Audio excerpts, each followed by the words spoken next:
आज मैं आपको बहुत ही इम्पोर्टेंट टॉपिक जो कि इंग्लिश ग्रामर का है पढ़ाने वाली हूँ। और ये जो टॉपिक है ना, इसका अगर हम इम्पोर्टेंस समझें तो जैसे जैसे कि आप देख रहे हैं व्हाइट बोर्ड पे मैंने लिख रखा है टॉपिक क्या है इंग्लिश ग्रामर का जो हम आज पढ़ेंगे। इसका इम्पोर्टेंस हम ऐसे समझ सकते हैं जैसे कि आपकी लाइफ के लिए वाटर और फूड कितना इम्पोर्टेंट है। बिना वाटर फूड के क्या आपकी लाइफ चल सकती है? आप इमेजिन कर सकते हैं अपनी लाइफ को? नहीं कर सकते। जैसे कोई व्हीकल है, कोई गाड़ी है, बिना इंजन के चल सकती है कोई भी गाड़ी? नहीं चल सकती। जैसे ये छोटी बड़ी गाड़ियाँ होती हैं उसी के अनुसार उनके अंदर इंजन लगे होते हैं। बड़ी गाड़ी में बड़े इंजन होते हैं, छोटी गाड़ी में छोटे होते हैं। प्लेन वगैरह है तो वहाँ उस प्लेन में कई सारे इंजन होते हैं, क्योंकि वहाँ पे उसकी जो पंखुड़ियाँ होती हैं, पंख होते हैं, उनके लिए अलग से इंजन होता है। जैसे और उसी तरह से जैसे हमारी बॉडी के लिए हम फूड जो खाते हैं या जो ड्रिंक करते हैं, वाटर जो पीते हैं, तो उस फूड भी हमारे कई तरह के हम यूज़ करते हैं। खाते हैं तो केवल हम रोटी चावल दाल के अतिरिक्त और भी बहुत चीज़ खाते हैं ना साथ में। तो उसी तरह से है हमारा ग्रामर। हमारी ग्रामर में जो वर्ब है ना वो भी वैसे ही है, हमारे फूड की तरह है, ऐसे ही समझिए। जैसे वर्ब में कुछ चावल टाइप के वर्ब हैं, कुछ दाल टाइप के वर्ब हैं, कुछ राइस है, कुछ पल्सेस हैं, है ना, चावल दाल, या कुछ चपातीज हैं। ऐसे मतलब ये जो वर्ब है ना अलग अलग टाइप के हैं, और इनका यूज़ कभी कभी सेंटेंस के अनुसार हम करते हैं। हम जो भी बोलते हैं ना उसके अनुसार इन सारी वर्ब्स का यूज़ करते हैं। कहीं छोटे छोटे वर्ब से काम चल जाता है, कहीं बड़े वर्ब को यूज़ करना पड़ता है। तो आज की वीडियो में ना हम लोग ये सारा कुछ समझेंगे, बहुत मस्ती के साथ पढ़ेंगे और कोई टेंशन नहीं, बिना बिल्कुल फ्री माइंड होके आप वीडियो को लास्ट तक वॉच करिएगा। तो इस टॉपिक से आपको इसका डेफिनेशन आज के वीडियो में और वर्ब कितने टाइप के होते हैं सब मैं पढ़ाऊंगी, बहुत आसानी से आपको समझ में आ जाएगा। वीडियो को लास्ट तक देखना पड़ेगा आपको, तभी आप समझ पाएंगे। और जैसे एज यूजल जैसे मैं एक्सरसाइज कराती हूँ सारे टॉपिक के साथ लास्ट में, तो इस टॉपिक के साथ भी लास्ट में हम लोग एक्सरसाइज करेंगे और फिर उसके बाद आपको क्लियर हो जाएगा आपने जो भी आज की वीडियो में पढ़ा। मे भी सारे टाइप्स तो एक ही वीडियो में पढ़ाना संभव नहीं होगी, वीडियो बहुत लंबा हो जाएगा। तो हो सकता है 2-3 पार्ट करके मैं इस टॉपिक को पढ़ाऊँ, लेकिन कंप्लीट पढ़ाऊँगी, बिल्कुल बेसिक से लेके एडवांस तक। Okay, hello everyone, your most welcome to my YouTube channel Shri English education. अभी जैसे मैंने आपको बताया कि हम लोग क्या पढ़ने वाले हैं, इंग्लिश ग्रामर का सबसे इम्पोर्टेंट टॉपिक वर्ब को हम लोग पढ़ेंगे। लास्ट तक वीडियो वॉच करिएगा तो आपको बिल्कुल clear each and everything you will be understand. Okay, तो वीडियो को लास्ट तक वॉच करिएगा। चलिए पहले तो हम देखते हैं कि इस कैसे सेंटेंस क्या वर्ब के बिना कंप्लीट हो सकता है। अभी हम देखते हैं। देखिए जैसे यहाँ पे मैंने एक सेंटेंस लिखा है, ये सेंटेंस वर्ब नहीं है, यहाँ पे सेंटेंस अधूरा है। क्या? रीचा अ बुक, इसका कुछ मतलब निकल रहा है, कुछ मीनिंग आ रहा है? नहीं आ रहा है ना। तो यानी कि ये सेंटेंस हमारा क्या है, इनकम्प्लीट है, कोई मतलब ही नहीं समझ में आ रहा है। हम यहाँ पे क्या लिख देते हैं, हम अगर यहाँ पे लिख देते हैं reads, Richa reads a book, तो इसका सेंटेंस का मतलब निकल रहा है ना, रीचा एक किताब पढ़ती है। एक क्रिया इसमें हमने जोड़ दिया तो इसका मतलब आ गया, इसका सेंस समझ में आ रहा है, तो अब ये सेंटेंस कंप्लीट हो गया। तो इस वर्ब के बिना हम सेंटेंस कुछ भी, सेंटेंस हमारा कंप्लीट हो ही नहीं सकता वर्ब के बिना। तो ये जो टॉपिक है ना, ये वर्ब जो है, ये पार्ट्स ऑफ स्पीच का जो ये पार्ट है, ये बहुत ज़्यादा इंपॉर्टेंट है। तो चलिए पहले इसका डेफिनेशन देखते हैं। अगर आप पहली बार सेंटेंस को अगर आप पहली बार इस टॉपिक को पढ़ रहे हैं तो एक बार इस डेफिनेशन को 1-2 बार रीड करिएगा, बहुत इजी डेफिनेशन है, समझ में आ जाएगा। इसको हम इरेज कर देते हैं, ठीक है। ये देखिए जैसे यहाँ पे है a verb is an action word, ये तो सिंपल सा एक समझने के लिए आपके लिए ये डेफिनेशन मैंने लिखा है। ये बहुत इजी सा डेफिनेशन है और इसे समझने के लिए मैंने बस लिखा है कि वर्ब क्या होता है, एक एक्शन वर्ड है वर्ब, है ना, एक एक्शन वर्ब है। अब यहाँ देखिए ये जो डेफिनेशन है ना, इसको एक बार मेमोराइज कर लीजिएगा, लर्न कर लीजिएगा। लर्न क्या करना है, 1-2 बार पढ़ेंगे तो समझ में आ जाएगा। A verb, a verb is a word, a verb is a word, यहाँ पे अ वर्ड हो जाएगा। एक शब्द होता है that tells us what someone, यहाँ पे ए हो जाएगा, ठीक है। A word that tells us what someone or something is। अब इसका मतलब समझते हैं। A verb is a word। verb जो है एक ऐसा शब्द है that tells us, जो हमें बताता है what someone or something is, जो हमें ये बताता है कि कोई क्या है या कोई चीज क्या है, ये बताता है। इसके बाद what someone or something does, और क्या बताता है? पहले तो ये बताता है कि कोई व्यक्ति क्या है या कोई चीज क्या है। उसके बाद और क्या बताता है कि कोई someone or something does, कोई क्या कर रहा है, क्या करता है, कोई चीज किसे क्या होता है या कोई क्या कर रहा है ना, क्रिया के बारे में बताता है। इसके बाद what someone or something has, और क्या बताता है? और वर्ब से हमें ये भी पता चलता है कि किसी के पास क्या है, किसी वस्तु के पास, किसी व्यक्ति के पास क्या है। अब ये डेफिनेशन क्लियर होगा, जब आप एग्जाम्पल पढ़ेंगे तो डेफिनेशन बिल्कुल क्लियर हो जाएगा। अब वर्ब क्या, कौन कौन से वर्ब होते हैं वो देखिए। जैसे देखिए गो है, गो क्या है? वर्ब है जाना। रीड है पढ़ना। राइट है लिखना। प्ले है खेलना। एक्सेप्ट क्या होता है? स्वीकार करना, लेना, एक्सेप्ट कर लेना। और टीच है पढ़ाना। लर्न है, कुक है, लर्न मतलब लर्न करना, सीखना, कुक मतलब पकाना। अब इज है, एम है, आर है, वॉज, वर, ये सारे वर्ब है। इज, एम, आर, वॉज, वर, ये भी वर्ब है ना। और हैज है, अब यहाँ पे जैसे किया है हैज है, हैव है, ये सारे वर्ब है ना।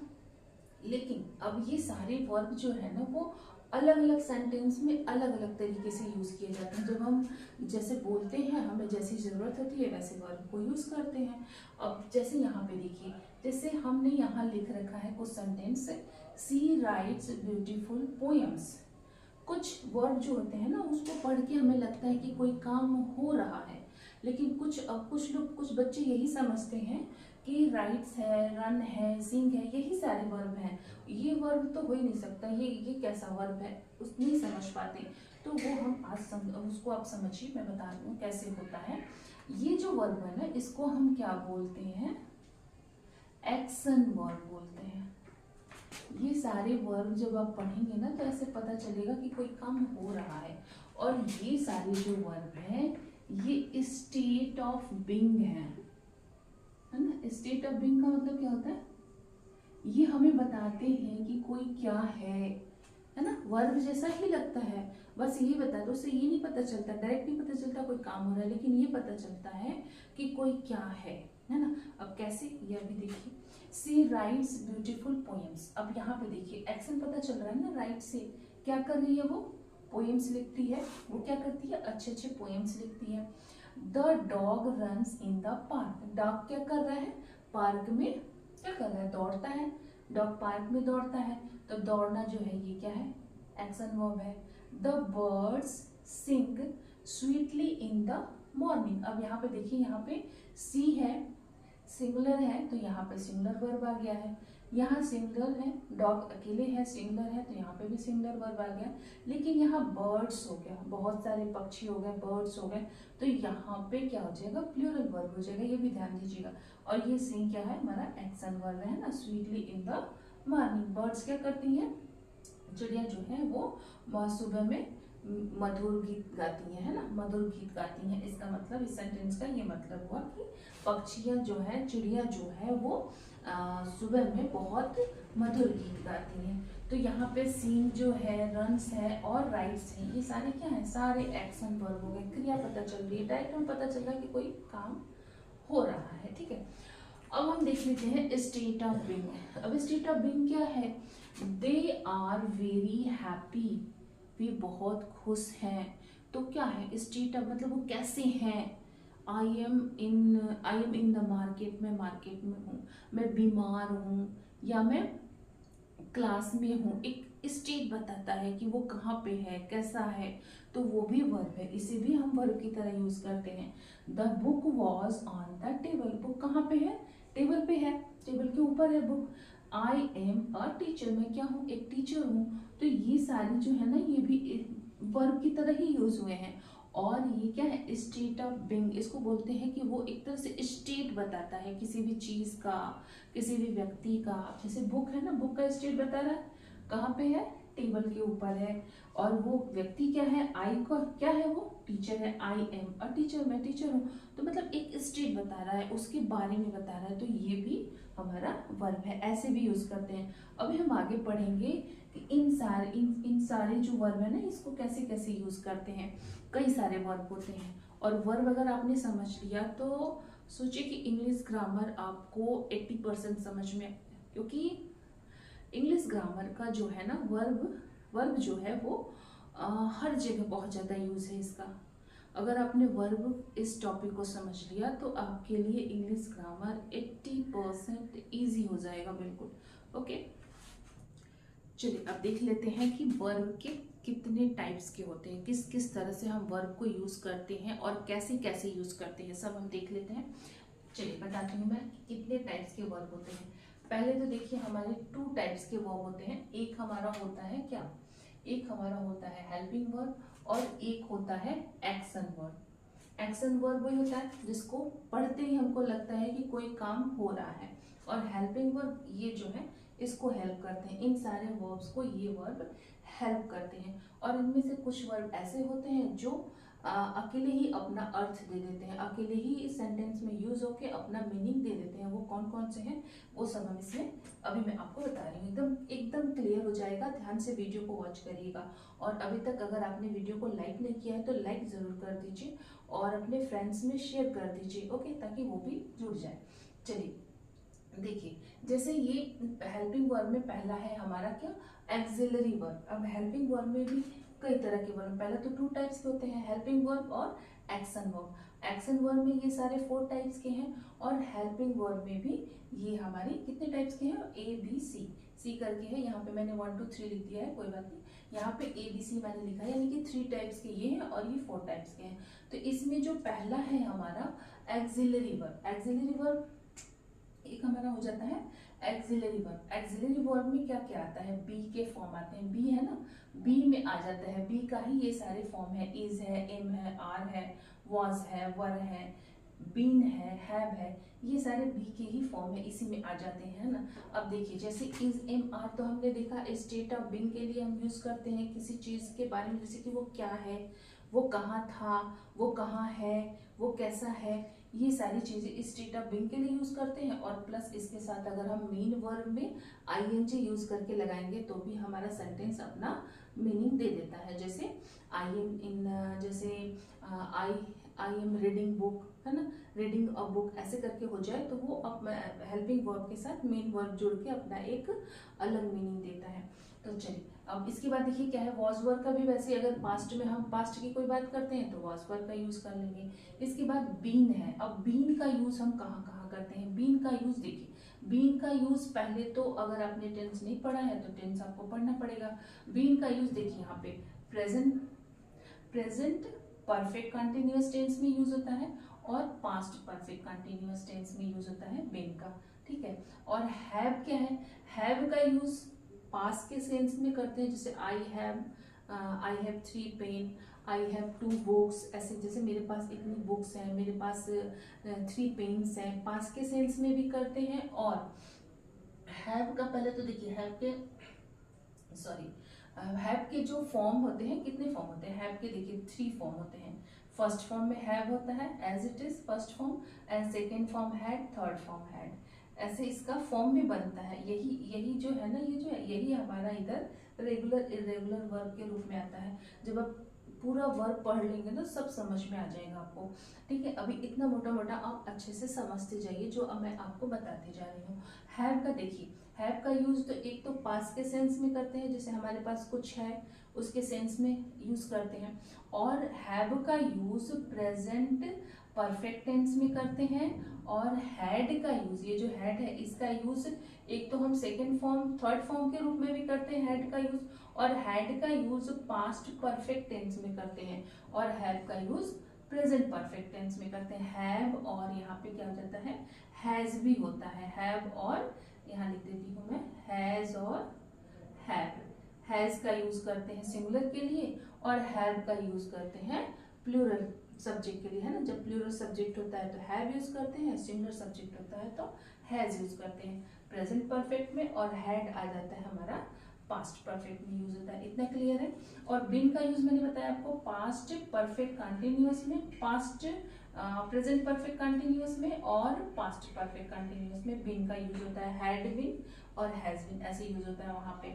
तो बिन का एक तो टेंस में यूज होता है और एक बिन का जैसे आई हैव बीन, मैं यहाँ पे हूँ, आई हैव बीन मैं यहाँ पे गया हूँ, ऐसे जैसे बताना हो कि I have been in Agra, I have been in Agra and I saw the Taj Mahal. जैसे जैसे हमको कुछ बताना हो, जो चीज हो चुका है उसके बारे में अगर बताना हो तो हम वहां पर भी हम बीन का यूज करते हैं। इतना क्लियर है।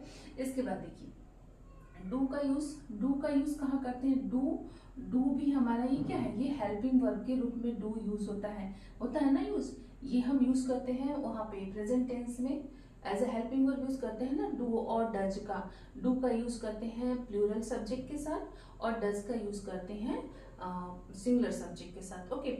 और डू का यूज हम एज अ वर्ब भी यूज करते हैं, मेन वर्ब के रूप में भी डू का यूज जो है ना, ये डू का यूज मेन वर्ब के रूप में भी होता है। कैसे होता है, जैसे आई डू माई वर्क, मैं अपना काम करता हूं, है ना। I do my. तो चलिए आपने देखा ना अभी कि डू का यूज हम एज अ मेन वर्ब कैसे करते हैं, आई डू माई वर्क ऐसे हम यूज करते हैं, मेन वर्ब के रूप में भी यूज करते हैं। डू का यूज हो जाता है मेन वर्ब के रूप में भी और प्रेजेंट टेंस में भी इसका यूज होता है डू और डज का। इसके साथ एक डज भी आ जाता है, डू और यहाँ पे हो जाएगा डज हो जाएगा, डू और डज में यहाँ लिख देती हूँ, है ना। डू का यूज करते हैं प्लूरल सब्जेक्ट के साथ और डज का यूज करते हैं सिंगुलर सब्जेक्ट के साथ। ओके। अब इसके बाद एक है हमारा हेल्पिंग वर्ब में एक आ जाता है मॉडल वर्ब्स। इसका आपने नाम सुना होगा मॉडल वर्ब, जैसे can, could, may, might, shall, should, will, would, ये सब अभी एग्जांपल के साथ पढ़ेंगे तो समझ में आएगा। सेकंड पार्ट देखते हैं एक्शन वर्ब में कौन कौन सा आता है। ट्रांजिटिव वर्ब होता है जो कि सकर्मक क्रिया बोलते हैं हिंदी में, और इनट्रांजिटिव वर्ब होता है अकर्मक क्रिया। इसके बाद है इर्रेगुलर वर्ब और इर्रेगुलर वर्ब, और फोर्थ है हमारा finite non finite verb. Non finite को हम इनफाइनाइट भी बोलते हैं, तो फाइनाइट और नॉन फाइनाइट वर्ब। ये सारे जब आप एग्जाम्पल के साथ समझेंगे ना तो एकदम क्लियर हो जाएगा, बिल्कुल क्लियर हो जाएगा। तो चलिए अभी इस वीडियो में मैं आपको इन सारे वर्ब्स का एग्जाम्पल के साथ कुछ एग्जाम्पल के साथ समझाऊंगी और एक हम लोग एक्सरसाइज भी कर लेंगे। तो इसे मैं इरेज करती हूँ और फिर मैं आपको इन सारे वर्ब्स का एग्जाम्पल बताऊंगी। चलिए अब इन सारे एग्जाम्पल से हम समझ लेते हैं इन सारे वर्ब्स का यूज हम कैसे करते हैं। इन सारे एग्जाम्पल्स को जब आप पढ़ेंगे ना तो ये सारे वर्ब्स बिल्कुल क्लियर हो जाएंगे। चलिए देखते हैं। पहला है हमारा हेलन इज अ जिमनास्ट। ये क्या है, हेलन इज अ जिमनास्ट। यहाँ पे है हमारा जैसे ये यहाँ पे दिया है ना इज, बी का फॉर्म है इज एम आर। अब यहाँ पे ये जो इज है ना ये स्टेट ऑफ बीइंग का काम कर रहा है ना, बता रहा है कि हेलन क्या है, एक जिम्नास्टिक है, एक जिम्नास्ट है ना। तो ये एक गेम होता है, जिम्नास्ट है वो, हेलन के बारे में बता रहा है। और सेकेंड हमारा हो जाएगा योर क्लोथ्स आर डर्टी। अब ये आर क्या है, ये भी यहाँ पे एज अ वर्ब यूज हुआ है, मेन वर्ब के रूप में ये सब यूज हो रहा है, लेकिन ये स्टेट ऑफ बीइंग बता रहे हैं कि वो क्या है। कोई एक्शन नहीं पता चल रहा है, कोई क्रिया नहीं पता चल रहा है, खेलना। पहले तो आप ये समझ लीजिए कि मेन वर्ब का क्या है।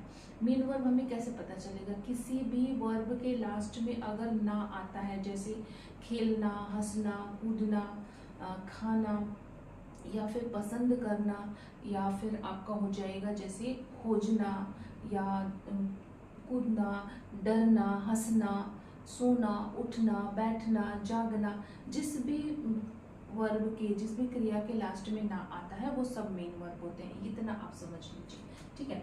और देखिए अब यहाँ पे जैसे थर्ड है हमारा आई वॉज द विनर। अब यहाँ पे वॉज हम इसको पास्ट में मैंने यूज कर दिया, वॉज द विनर, वो क्या है, एक विनर था। अब 4 नंबर हो जाएगा हमारा I have been in Agra. अब ये देखिए, ये वाले बिन का मैंने यूज बताया है यहाँ पे, I have been in Agra, मैं आगरा में हूँ, ऐसा। इस सेंटेंस से हमें उसके होने का पता चल रहा है। स्टेट ऑफ बीइंग का मतलब कि होना, क्या है, कैसा है, ये पता चलता है। 5 नंबर है आपका, I have a new car. अब यहाँ पे हैव का यूज, देखिए यहाँ पर हैव बीन का यूज हुआ है होने के सेंस में, बीन का यूज हुआ है, और यहाँ पे I have a new car यहाँ पे पास के सेंस में यूज हुआ है ना। मेरे पास एक नया पेन है, एक न्यू पेन है मेरे पास। अब इसके बाद 6 नंबर है हमारा, Ravi has a new toy. Ravi के पास क्या है, एक नया खिलौना है, पास के सेंस में यूज है। यहाँ पे आई है, प्लूरल था तो हैव आ गया पास के लिए। रवि सिंगुलर है, हैज यूज कर दिया पास के लिए, क्योंकि ये सिंगुलर है तो हैज होगा, और प्लूरल होगा तो हैव होगा। इसके अतिरिक्त हैज और हैव का यूज मैंने आपको अभी बताया, पास्ट परफेक्ट कंटिन्यूअस में और प्रेजेंट परफेक्ट कंटिन्यूअस में भी करते हैं। उसके लिए आपको पूरा टेंस पढ़ना पड़ेगा, तब समझ में आएगा, ठीक है। अभी मोटा मोटा इतना समझिए आप, क्योंकि एक ही साथ सब कुछ नहीं समझ में आएगा, सब हौच पौच हो जाएगा। 7th में देखिए, सी डज हर वर्क। अब यहाँ पे डू का use as a main verb यहाँ पे यूज हो रहा है। सी डज हर वर्क, वो अपना काम करती है। 8 नंबर है, आई डू माई वर्क, मैं अपना काम करता हूँ। अब यहाँ पे सी है, सिंगुलर सब्जेक्ट है तो डज आ गया। आई है, ये प्लूरल है तो यहाँ पे डू आ जाएगा। इसके बाद हमारा 9 नंबर है, आई कैन स्पीक इंग्लिश। अब यहाँ पे देखिए क्या है, ये हमारा मॉडल आ गया है ना, मॉडल वर्ब हो गया। कैन है और ये सब क्या है, ये सब मॉडल वर्ब है, ठीक है। ये लास्ट वाला नहीं दिखाई दे रहा है, इसको छोड़ देते हैं, वहाँ कैमरे में नहीं आ रहा है लास्ट वाला। आई कैन स्पीक इंग्लिश, मैं इंग्लिश बोल सकता हूँ। आई बोल सकता हूँ या बोल सकती हूँ। मे आई बारो योर पेन, क्या मैं तुम्हारा पेन ले सकता हूँ, क्या मैं तुम्हारा पेन ले सकता हूँ। जैसे आप क्लास में इंटर करते हैं तो पूछते हैं ना, मे आई कम इन, तो ये सारे मे है, कैन है, ये सब क्या है, ये सब मॉडल वर्ब है। लेकिन ये भी हेल्पिंग वर्ब भी होते हैं, इनके साथ एक मेन वर्ब चाहिए। जैसे कैन के साथ मेन वर्ब है ना स्पीक, मे के साथ मेन वर्ब है ना बारो, तो मेन वर्ब के बिना ये कंप्लीट सेंस नहीं देंगे, ये कभी भी अकेले नहीं यूज होते हैं, इनके साथ एक मेन वर्ब चाहिए। तो इतना आपको मोटा मोटा मुझे समझ में आ रहा है कि मैंने आपको हेल्पिंग वर्ब का एग्जाम्पल के साथ समझा दिया है, और आई थिंक कि आपको इतना क्लियर हो गया होगा। और जो सेकेंड वाला पार्ट है हमारा एक्शन वर्ब, उसके लिए मैं एक नेक्स्ट वीडियो बनाऊंगी, क्योंकि ये वीडियो बहुत लंबा हो जाएगा, है ना, और फिर समझ में भी नहीं आएगा, बहुत हौच पौच हो जाएगा। नेक्स्ट वाला जो पार्ट है इसका एक्शन वर्ब जो है ना, उसमें आपका ट्रांजिटिव इंट्रांजिटिव आएगा, रेगुलर इरेगुलर आएगा, और फाइनाइट नॉन फाइनाइट वर्ब आएगा। ये सारे वर्ब उसमें आएंगे, वो हम सेकेंड वाले पार्ट में पढ़ेंगे। जरूर मैं पोस्ट करूँगी, उस वीडियो को बनाऊँगी। ओके, आई होप कि आपको इतना समझ में आ गया होगा। अगर कोई भी कन्फ्यूज़न हो, कोई क्वेरी हो, तो बिल्कुल आप कमेंट में ज़रूर लिखिएगा, और ज़्यादा से ज़्यादा अपने फ्रेंड्स में शेयर करिएगा वीडियोज़ को, ताकि सबके पास ये वीडियो पहुँचे, है ना। और अगर चैनल पे पहली बार विजिट कर रहे हैं तो सब्सक्राइब कर लीजिएगा और बेल आइकन को प्रेस कर दीजिएगा, ताकि जब भी मैं न्यू वीडियो अपलोड करूँगी आपको उसका नोटिफिकेशन मिलेगा और आप उससे प्रॉफिट ले पाएंगे। ओके, बाय बाय, मिलते हैं नेक्स्ट वीडियो में न्यू टॉपिक के साथ। Thank you. अभी तो मैं इसी को कंटिन्यू करूँगी। ओके, ज़रूर बनाऊँगी इसका second part. Okay, thank you.